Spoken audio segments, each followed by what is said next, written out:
चलिए, आज एक ऐसे इंसान की कहानी जानते हैं जिसने हमारी डिजिटल दुनिया की नींव रखी। ये कहानी है टिम बर्नर्स-ली की, जिन्हें ओपन वेब का आर्किटेक्ट भी कहा जाता है।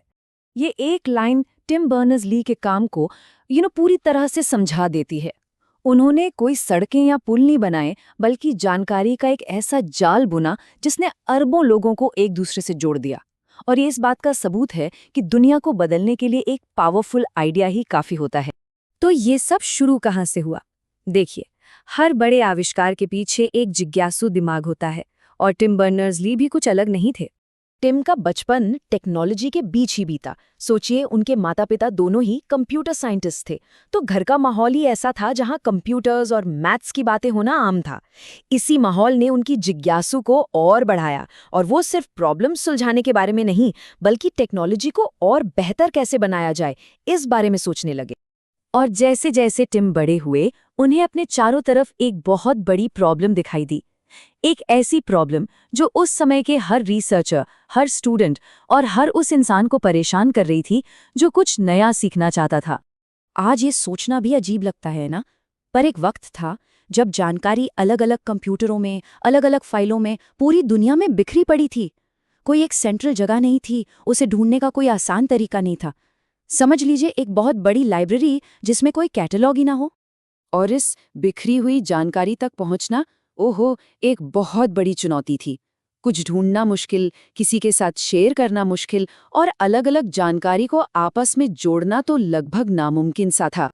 और बस इसी मुश्किल के बीच टिम ने एक बहुत ही क्रांतिकारी सवाल पूछा। क्या हो अगर जानकारी को सबके साथ आसानी से शेयर किया जा सके? ये सवाल सुनने में जितना सिंपल था, उतना ही गहरा भी। और यही सवाल सब कुछ बदलने वाला था। उस एक सवाल से जन्म हुआ एक ऐसे आविष्कार का जो हमारी आज की दुनिया की पहचान है। ये एक ऐसे सॉल्यूशन की शुरुआत थी जो था तो बहुत सिंपल, पर अविश्वसनीय रूप से पावरफुल भी। और बस इसी तरह वर्ल्ड वाइड वेब सामने आया। अब यह है क्या? आसान भाषा में कहें तो ये कुछ नियमों का एक सेट था जिससे दुनिया भर के कंप्यूटर्स एक दूसरे से बात कर सकते थे और जानकारी शेयर कर सकते थे।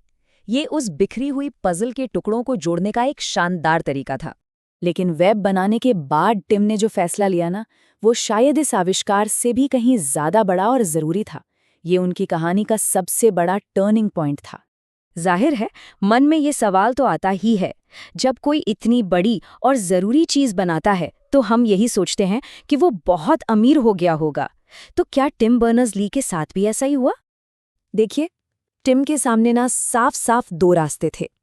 एक, वो अपने आविष्कार को पेटेंट करवा लेते, किसी कंपनी को बेच देते और उसे कंट्रोल करते, मतलब एक प्राइवेट वेब बनाते। या फिर दूसरा रास्ता, वो इसे सबके लिए खुला और मुफ्त छोड़ देते, एक ओपन वेब जहां कोई भी आकर कुछ भी बना सकता था। और उन्होंने चुना दूसरा रास्ता। उन्होंने इतिहास के सबसे पावरफुल कम्युनिकेशन टूल्स में से एक पूरी इंसानियत को एक तोहफे के तौर पर दे दिया। कोई पेटेंट नहीं, कोई लाइसेंसिंग फीस नहीं, कुछ नहीं। उनकी सोच बड़ी सीधी और गहरी थी। वो मानते थे कि ज्ञान एक साझा खजाना है। अगर उसे बंद कर दिया तो इनोवेशन रुक जाएगा, लेकिन अगर उसे खोल दिया तो अनगिनत संभावनाओं के दरवाजे खुल जाएंगे। ये एक ऐसा फैसला था जो मुनाफे से नहीं, बल्कि एक ऊंचे आदर्श से लिया गया था। तो ठीक है, उन्होंने ये फैसला ले लिया, पर इसका दुनिया पर असर क्या हुआ? इसका असर हमारी कल्पना से भी कई ज्यादा बड़ा था। क्योंकि वेब खुला था, ये आग की तरह फैल गया। इसने स्टूडेंट्स के लिए सीखने के, दोस्तों और परिवार के लिए जुड़ने के, और आइडियाज के लिए सरहदों के पार जाने के नए नए रास्ते खोल दिए। ये सब कुछ बस उस एक फैसले की वजह से मुमकिन हो पाया।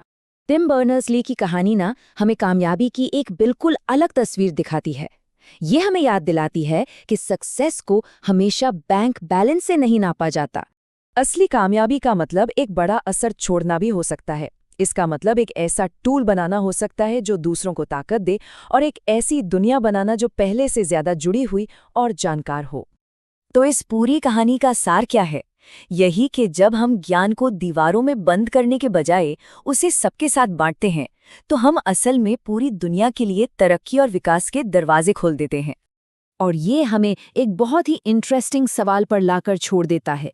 टिम का तोहफा जानकारी थी, तो आप सोचिए वो अगला बड़ा आइडिया क्या हो सकता है जिसे पूरी दुनिया के साथ शेयर करने से हमारी दुनिया और बेहतर हो सकती है। सोचिएगा ज़रूर।